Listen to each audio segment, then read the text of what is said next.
My name is Amanda Dean, and I currently work as a test consultant or test manager for a company called Planet Software Testing. I've been in tech for about 9 years now, with most of that in the field of testing. I've been a consultant for most of that time, which means that I've worked in a lot of different industries with a lot of different technologies and a lot of different types of people. I'm passionate about testing and about technology. I love finding new and interesting ways to do things, to test, to match the ways to test to business needs, reduce risks, and I love working with people to help them reach their full potential.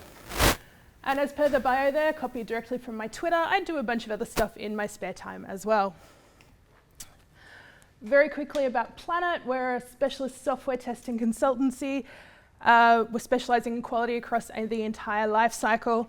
There's 1,300 consultants across Australia, New Zealand. We have an office here in Brisbane, so if you're interested in any sort of testing services, feel free to have a chat to me later. Before I talk about how to build an excellent team, story time. A couple of years ago, I was given a challenge by my client at the time to go into a team and write a test plan for a platform that needed to be part of a major release, for a platform that had no testing. And when I say no testing, I don't mean that they had no heavyweight testing team. I mean they did no testing. There was no unit tests, nothing beyond a cursory check prior to production deployment. The focus was very much on develop and deploy. And this suited things fine when it was a small application under someone's desk that 2 or 3 people were using it. They were very happy. But as more and more people were using this application and it became a more important part of the organization's infrastructure, this was kind of untenable. The team didn't want it to change. They were quite happy with how things were going, but in order for it to fit into the organizational architecture, it had to change. So my initial mission was to build a test plan so they could participate in testing in this, participate in this large release. But over time, it became apparent that they needed people like me to help them up their quality game. Now, I did end up starting a test team from scratch. So here are some of those things that I did with that team to help to go from 0 to having a really well-performing team. But these things are by no means exclusive to testing or indeed technology. So there are 3 key things I'm going to talk about today. Because as well as testing, I am super passionate about people. That's why I'm talking about this, really. We talk a lot about code in technology, and code is great. I love code, but I think people are more important than code. I think we need to center people and their needs more in in tech, rather than being all about code, because code is great. It's a tool that we can use to solve human problems, but human is the most important part of that. Without people, we've got no one to build the code. We've got no investors to invest in our products. We've got no one to buy them once they're done. And without involvement from a wide range of people, we risk building the wrong thing or building the right thing, but with some unintended consequences because we haven't got enough types of people involved. You know, without people, we can build the code, but does it really matter if no one wants it or no one uses it? And so, part of why I'm speaking to you today is to be part of a movement of people talking more about the people in technology. So 3 elements that I found are really useful to help build a great team: psychological safety, servant leadership, and I'm going to talk a little bit about hiring that can help you build that successful team. So the first one is psychological safety. Now, this is not a new concept. I know people have been talking about it a lot more lately, but there's writings on it going back over 40 years, but Google has popularized it in the past few years. Now, as well as building email, maps, search engines, and all kinds of other stuff, Google actually spends a lot of money in research and development, both for tech products, but also into other parts of business. And Rework, which is up in the title, is a data-driven, research-based attempts to improve the world of work for people. Now, there are some awesome things that have come out of Rework. It's a series of a number of projects, and I strongly encourage you all to check out the Rework website. But the relevant part here is Project Aristotle. In this project, Google wanted to work out what builds the perfect team. And the name obviously comes from this quote by Aristotle, where the whole is greater than the sum of its parts. So when Google was trying to work out how to build the perfect team, they got together their own team. They got together engineers, sociologists, psychologists. They spoke to hundreds of their people and researched hundreds of their teams. They looked at the literature to see what people who'd come before them had worked out about this. And they considered many different questions. Is it a team of people who have the same educational backgrounds? They come from the same socioeconomic backgrounds? Are they people who hang out together outside of work? Is it one brilliant person and then a whole bunch of supporting actors? Is it people who are all introverts, they work well together? Similar skill sets, similar personalities. They really looked at lots of different questions. And it turns out none of these are actually a defining factor of what makes a team well performing. What they found after several years of research and interviews and looking at the data is that psychological safety is a key indicator for a team's success. Now, they did have some other findings, but this was the top one. So, what is psychological safety? In 2002, a woman called Amy Edmondson, who is currently a professor of leadership at the Harvard Business School, named this concept of psychological safety based on the work that she and other people had done. And she defined it as a shared belief that the team is safe for interpersonal risk-taking. That is, the team believes that they can take risks between each other, throw ideas into a conversation without being negatively affected by taking those risks. A guy called William Kahn did some earlier work on this, but didn't call it quite the same thing. In 1990, he wrote an essay about the psychological conditions of engagement and disengagement at work. And under things that will encourage engagement at work, he talked about safety, which he defined as a sense of being able to show and employ oneself without fear of negative consequences to self-image, status, or career. And what William Kahn does differently to Amy Edmondson, he takes the concept broader. To him, this safety element is being able to bring your whole self to work. Your interests, your experiences, your sense of humour, your bad dad jokes. You can bring all of these and your suggestions to work without being humiliated. All of it has a place because all of it makes you who you are.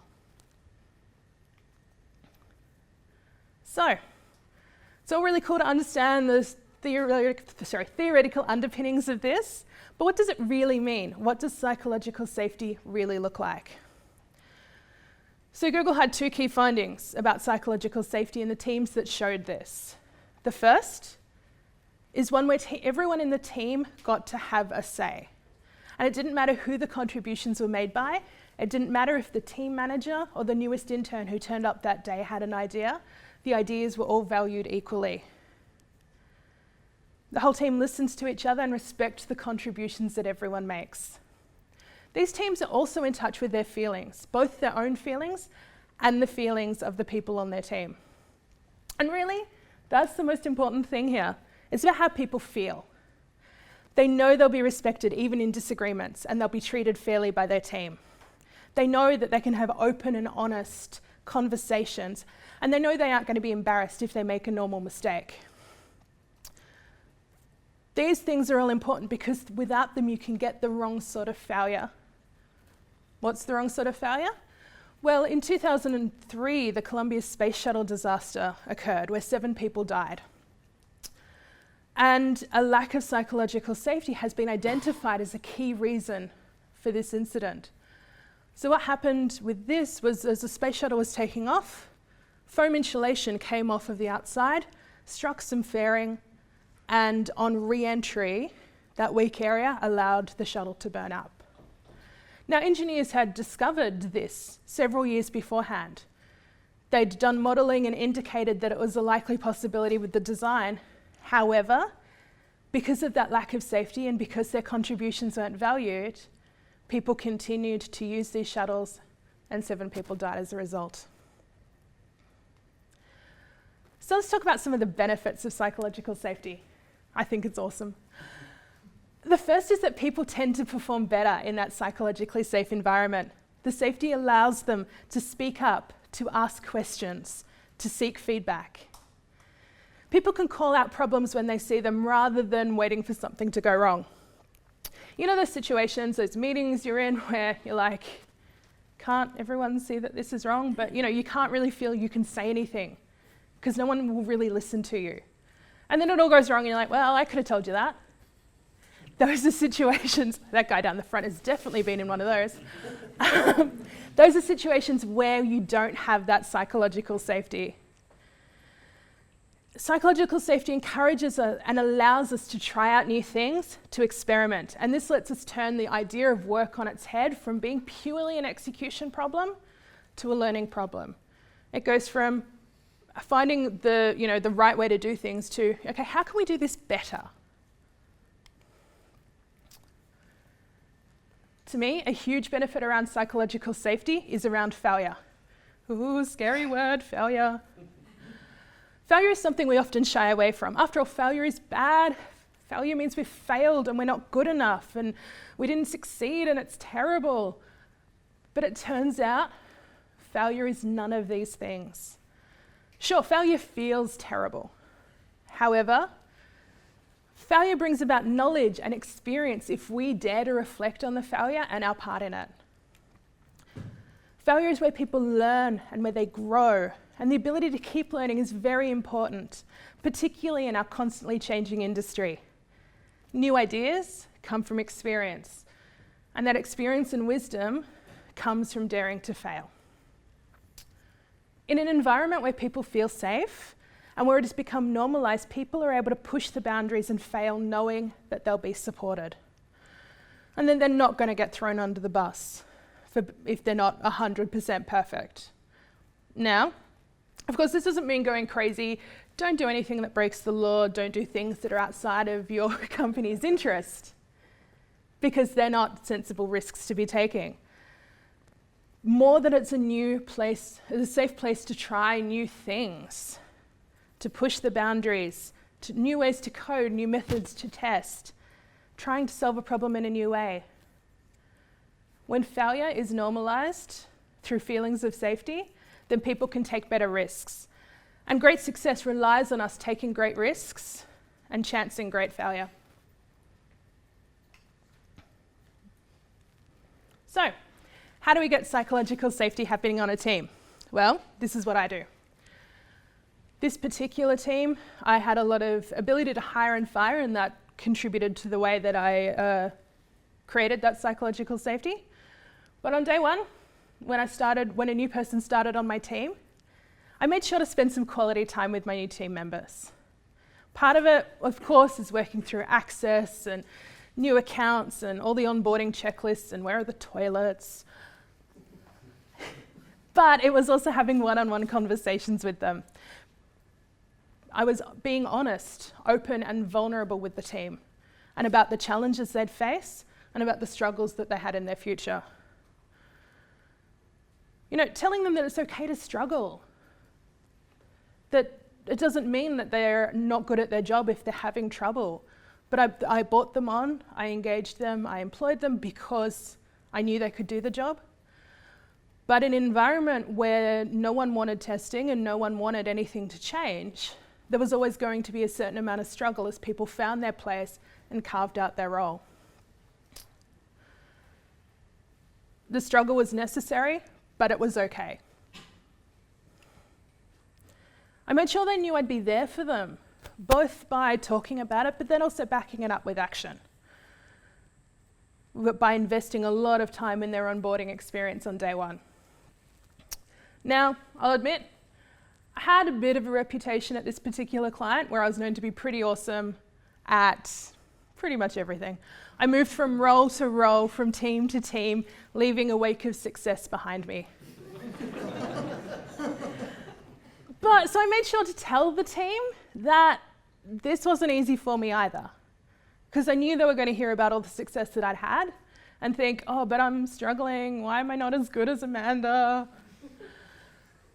I'm great at what I do, but I've had to put in a ton of hard work to get there. I've had to embrace a lot of uncertainty, a lot of anxiety, and keep picking myself up time and time again. It's like they say, it takes years to be an overnight success. But I made sure I told my team that so they're not setting their own personal expectations of success up here when really they should be here. I was vulnerable with them. After day one, that work is ongoing. The key thing I did was keep my promises from day one, and I was there for my team.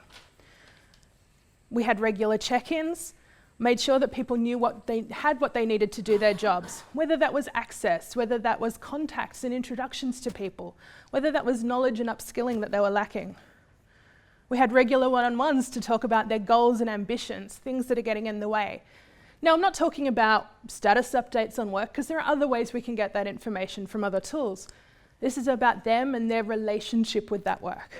Do they feel like they're able to do that work?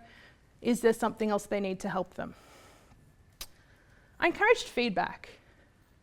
Feedback about themselves, feedback about the work, and also feedback on my leadership style. Whilst there was a lot of change going on as we were introducing testing and going through a lot of other organisational-wide changes, there was a lot of opportunity to experiment and try new things. And getting contributions from the people actually doing the work is really valuable for that, so I encouraged that as well. I continued to be authentic with the team. Now, that alone is really hard work sometimes, because plenty of people are conditioned to wear a mask at work and just pretend everything's great. And it doesn't mean telling my team everything that was going on or dumping anything on them, but it does mean not pretending I'm someone I'm not, and it does mean not putting on a mask. I coached, I mentored, I worked with the team to help them be better. And maintaining this is hard work, but I think it's incredibly worthwhile. Next on the list is servant leadership. Like psychological safety, this one has been around for a while, but in the case of this, its earliest writings are around 500 BC, so it's just a little bit older. One of the earliest writings to address this comes from Lao Tzu, where he writes, "The highest type of ruler is the one of whose existence the people are barely aware. Next comes the one whom they love and praise. Next comes the one whom they fear. Next comes the one whom they despise and defy." And this isn't the only place these ideas have been found. This idea of people leading by serving has been found in a wide range of texts from different cultures and times. It's found in the Christian Bible, in 2,000-year-old political teachings, and in psychology and leadership from more modern times. But the guy who kind of put it all together, tied it up with a pretty bow and presented it, was a guy called Robert K. Greenleaf. He took these concepts and in 1970 wrote an essay called "The Servant as a Leader." In this, he coined that term servant leadership, describing a philosophy of leadership that puts other people at the centre of leadership practices. And he writes, "The servant leader is servant first. It begins with the natural feeling that one wants to serve first. Then conscious choice brings one to aspire to lead. That person is sharply different from one who is a leader first, perhaps because of the need to assuage an unusual power drive or to acquire material possessions. The leader first and the servant first are two extreme types, and between them there are shadings and blends that are part of the infinite variety of human nature." From there, other work by Greenleaf and others have kind of extended and broadened this concept. The servant leader turns away from super pervasive ideas of command and control style management, of the manager being the most important part of the team, and it smashes it. How can I, as the leader, as the manager, help my people, help my team? It becomes very much about putting them and their needs first in the work that is done. And it's important to note that serving is not about being a slave. It's not about meeting people's every whim, but it's about working out what the team needs with them and meeting those particular needs. It's about serving them for their own good.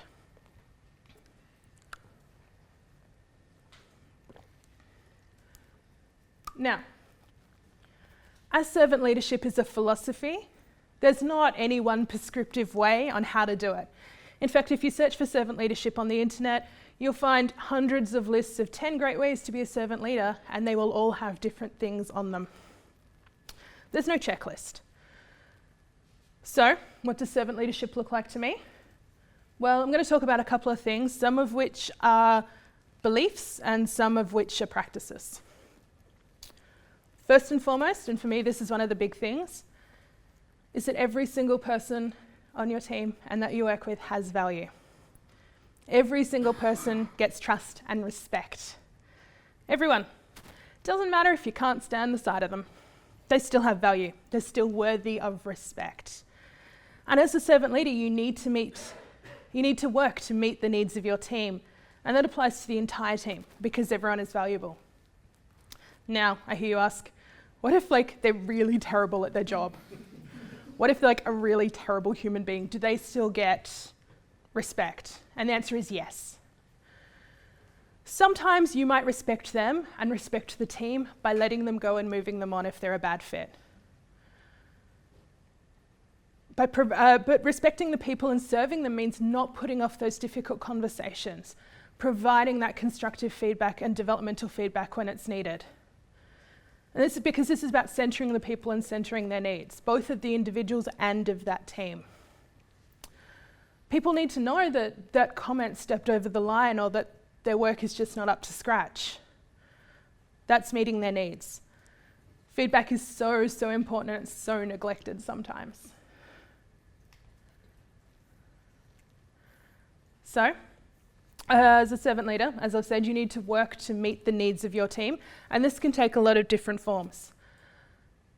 It can be training them in a new technology. It can be giving them a stretch assignment.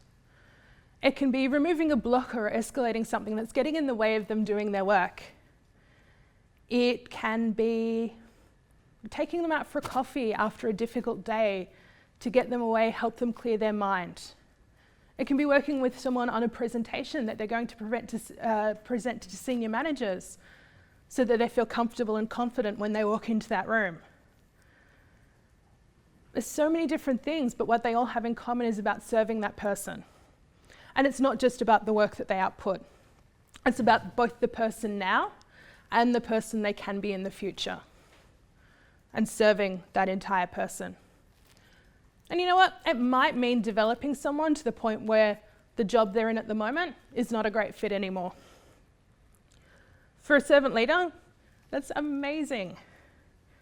The person has left you in a better state than when you got them, and you've helped them reach some of their potential. This is super exciting stuff, and to me it's actually one of the coolest parts of the whole thing.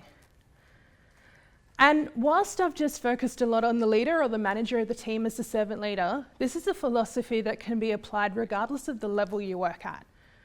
As a junior developer, for example, you might serve your customer by making sure what you build meets their needs, by working with them to work out what their needs are and helping them to solve their business problems, rather than just building the new hotness because it's cool. Not that I have anything against the new hotness, it's great. So if servant leadership is so great, and obviously I think it is, that's why I'm standing here talking to you about it, why isn't it more prevalent in companies? Well, that's easy. It's hard work.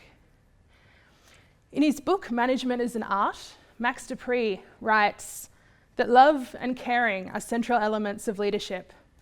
And to care and to love requires a significant emotional investment in the people you work with. It takes time to serve your people, to have the one-on-ones, to build the relationships. It requires a refocusing from controlling, which can be done without much effort, to looking at the whole people you work with. It can be time-consuming, but ultimately it's incredibly rewarding to me to have such a productive, happy, and engaged team. One of the advantages I had, because I was setting up the team from scratch, is that I could build these in from the start. Having said that, a lot of the people I started working with were really suspicious when I started doing this. Like, what is she trying to do? Why does she want to know about me? They didn't really understand what I was trying to do because a lot of people have had terrible managers in the past. And so initially there was a lot of reluctance because they were worried I'd use their weaknesses, their areas for growth, against them as weapons. So that took some extra time to just help them through those patterns and understand that no, this is different, this is real. I want you to get better.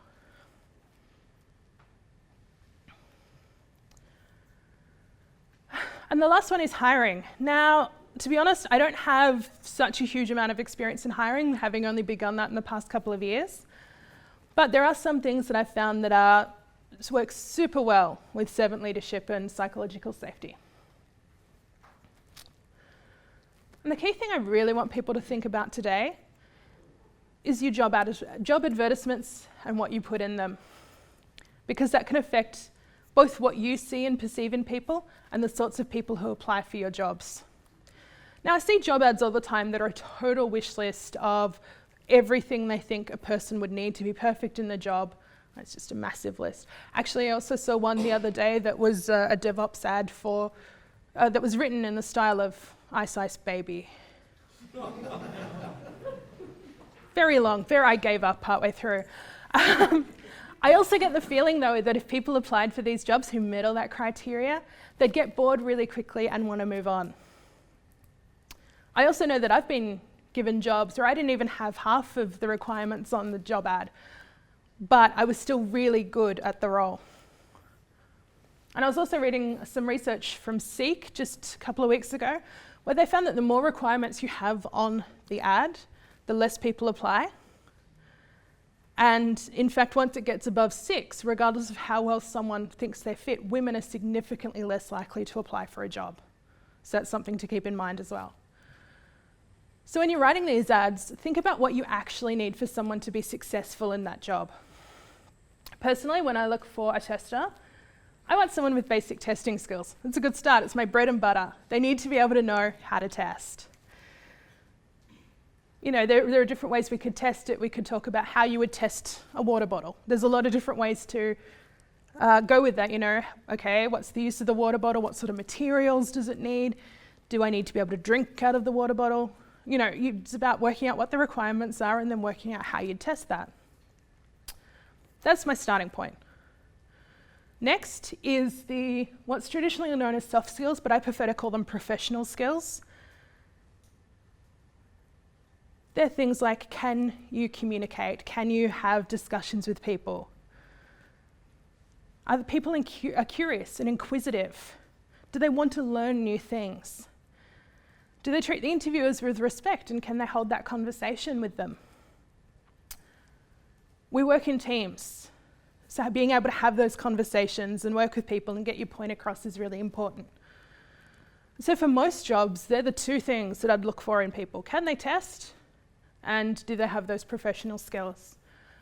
Now, for some roles, like where I'm currently working in a network testing environment, it's a little different, where we do actually need some network engineering experience because of the depth of knowledge that people require. But that's very much on a case-by-case basis. Up until this particular role, I'd been working in largely web and app-based environments where the domain-specific knowledge can generally be picked up on the job if you have those people who are inquisitive and curious and willing to learn new things. So, back to that story. Using these concepts that I've talked about, I managed to perform some minor miracles with that team. Now, initially when I started with that team, it was just me. I didn't have any other testers. And I spent quality time with the developers on that team, coaching them in testing so that they could write better code. Now, initially they were like, very sus about the whole thing. But once they got into it, not only did the code they produced have fewer defects in production, it meant that they could spend more time writing new and interesting features for the customers, which was really exciting, because they're spending far less time having to do rework. I got them used to the idea of testers and testing, and that it didn't have to be and wasn't going to be an acrimonious event to be working with testers. I served that team despite none of them having a reporting line into me. I did start a test team from scratch. These testers were then embedded into each of the agile development teams for this particular platform. Now, when they started, they had no domain-specific knowledge. They were just good at testing.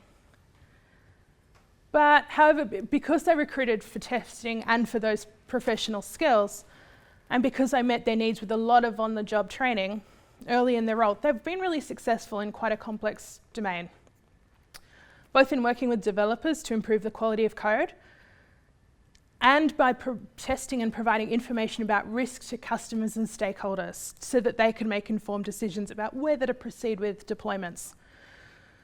How successful? Well, the team had a restructure a few months ago, and initially they needed to save a lot of money. So the first thought was, let's fire all the testers, just get rid of them all, that'll balance our budget, that'll be great. This idea was pretty quickly shut down because people had come to rely on the skills that my team and my testers had brought to their particular teams.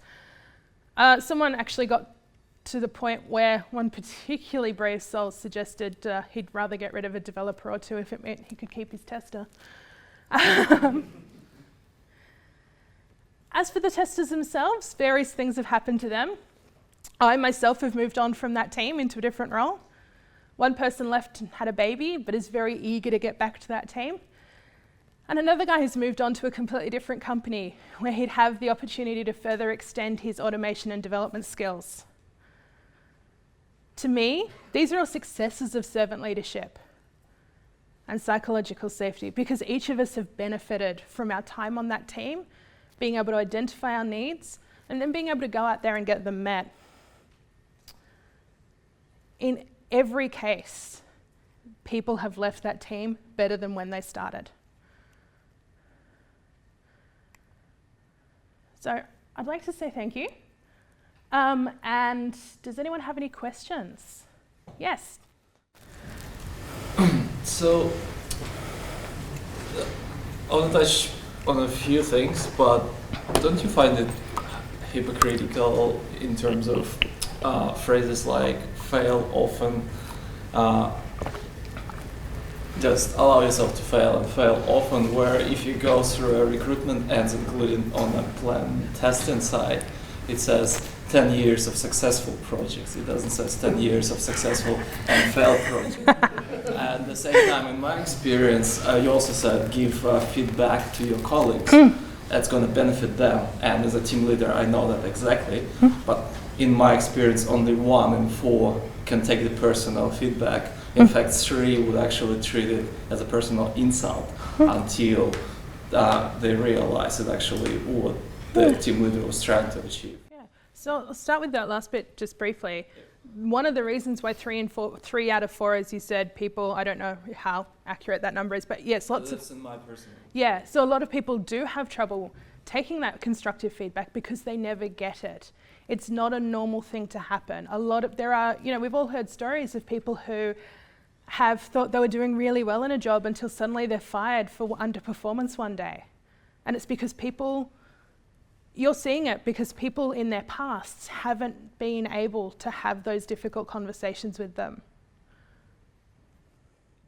But even what I mean is, don't you find that actually the whole IT industry, or maybe other industries as well, that actually they say, oh, it's a good thing to have, but whereas the actual industry, the way we communicate with employees and clients and colleagues, it actually says that, oh, you have to be perfect, there's no negative feedback, or you can't tell the client you actually failed 5 projects out of 10, and all that stuff. It actually pulls us in 2 different ways. And one thing we're saying we want to get better, but another thing we're trying to sweep everything under the carpet and make sure that everything looks calm and nice until the storm actually hits. Look, I agree. There are plenty of people who are still very much the whole, we need to show clients everything's perfect and everything's fine and beautiful because they won't pay us otherwise and they won't engage us. And I do agree, there are plenty of ads you see out there that talk about, having that 10-year successful project experience. But if you think about the projects that you've done, depending on your definition of project failure, there are very few projects that are actually successful. That have gone in on time, on budget, with exactly the features that the business needs. So I completely understand what you're saying. I don't agree with the whole idea that, you know, only successful project experience counts, because most projects have some versions of failure. And yes, I do think there is a lot of inconsistency between this kind of expectation that people are perfect, but the increasing knowledge that we have that people need to fail to succeed, and that they need to learn to grow and they need to fail to learn, to grow and to have that understanding, which will help them be better at delivering those projects. So yeah, I completely agree with what you're saying, yeah. Yes? I think you mentioned when you were building a team, having control over the hiring and firing process helped you to control for psychological safety and try and push that. Yeah. Have you got any advice for people who aren't in that position of hiring and firing to help improve psychological safety from within their teams? Yeah. Even managing up? Yeah. So no, that's a really good question. The question is about if, you know, I have spoken a lot about, as a manager, how I implement psychological safety, and the question was more about, okay, how can you do that from inside the team if you don't have that ability to build the team yourself? And a lot of it's similar in that you can start trying to cultivate an atmosphere where people are vulnerable, where people are a little bit more open and honest with each other. Now, because it's not already built into the team, it is harder. I make no claims that it's going to be easy.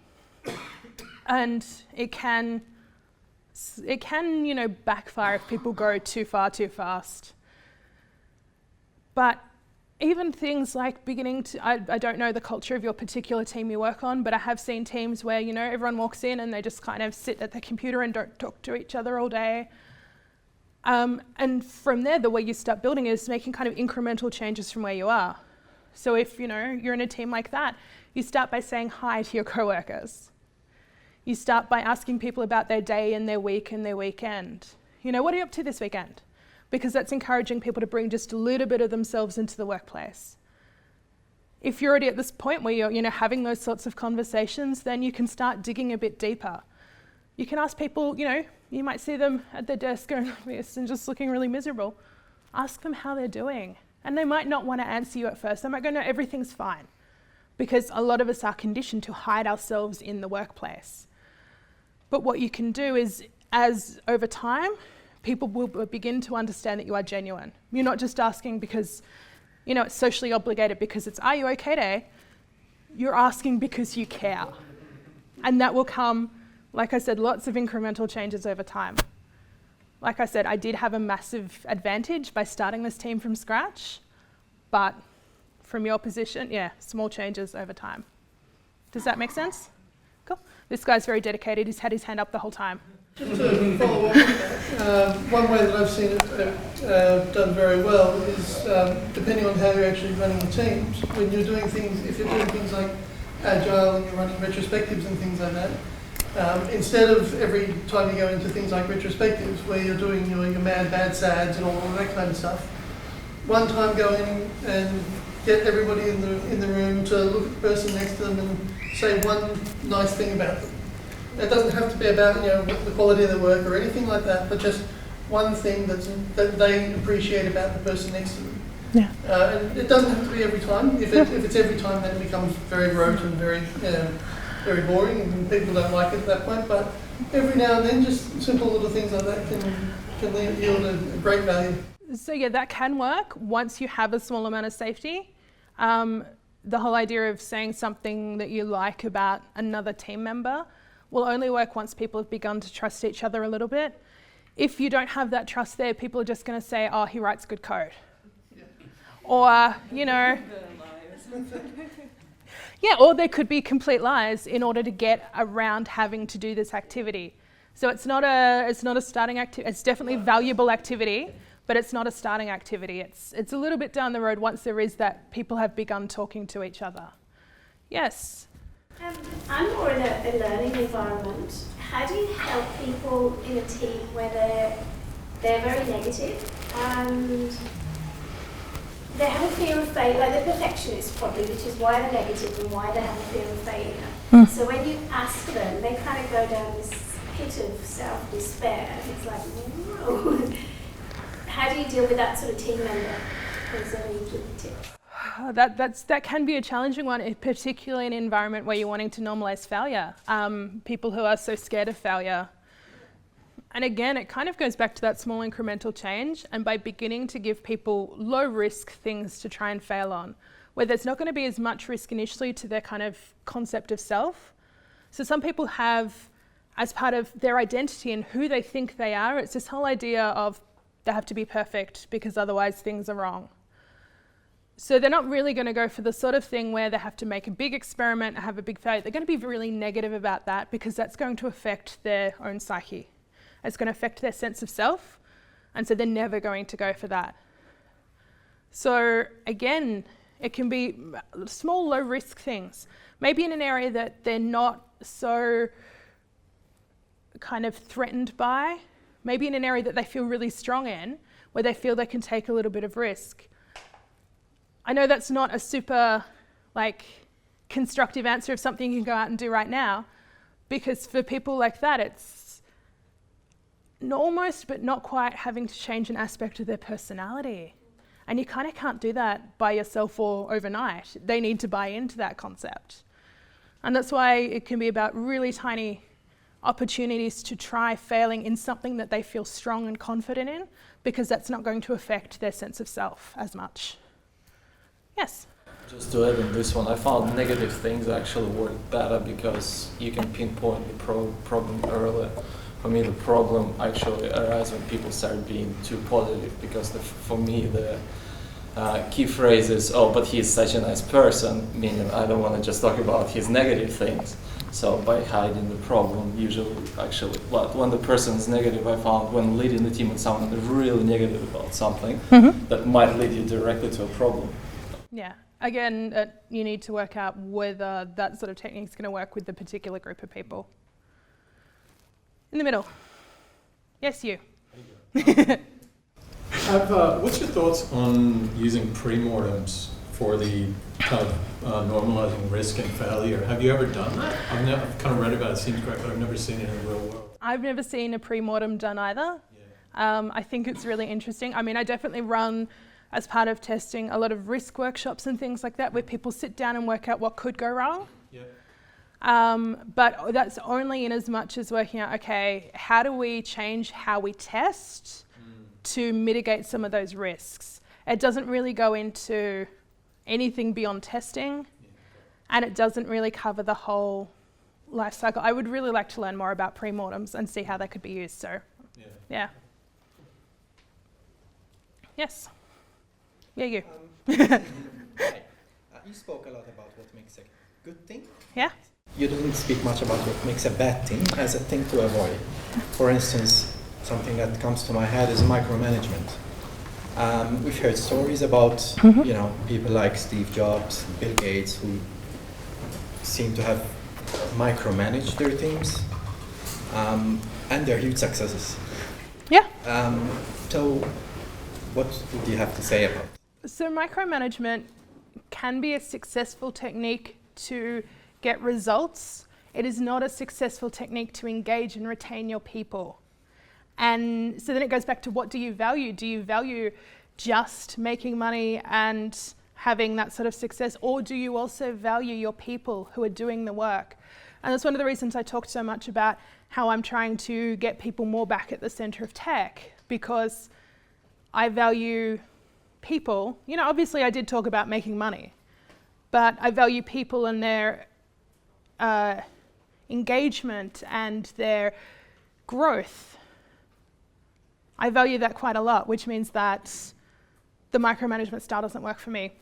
And the other reason I didn't talk much about what makes a bad manager is because we've all had them. We all know what bad management looks like. I didn't feel the need to rehash that because we've all seen it before. Yes, you and then you. Yeah, you mentioned the art of management. Yes. What other resources would you recommend for turning the team around? First place I would go is the Rework website. It's the Google website. So they have Project Aristotle, which is about teams. They have another one about what makes a high-performing manager. They have a whole series of projects. They have done a lot of research. There's a lot of resources to look at there.